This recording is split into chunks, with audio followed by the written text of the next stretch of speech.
This may be the healthiest and easiest blueberry pie you are ever gonna make. You can make your own pastry crust. We've got a great recipe for that. Or save yourself the time. And honestly, these tender flake shells are perfect for this. You're gonna wanna follow the package instructions for your crust. Go ahead, poke some holes in the bottom of it just to allow the steam to escape before you put it in the oven. Honestly, this recipe is so easy. Next, you're gonna just fill your pie shell with fresh blueberries. You're gonna wanna make sure that they're really clean and dry before you put them in your shell. What makes this recipe so easy and so healthy is we're now gonna go ahead and make a simple blueberry sauce that we're going to pour over top of our fresh berries, made with very little sugar. This simple sauce only requires 1 heaping cup of blueberries, 1 cup of sugar, and a heaping tablespoon of cornstarch.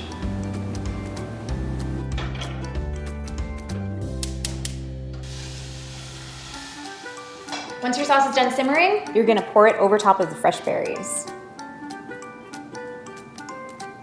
For best results, you're gonna wanna put this in the fridge for a couple of hours. For the perfect pairing, grab a bottle of our Zweigelt ice wine or late harvest.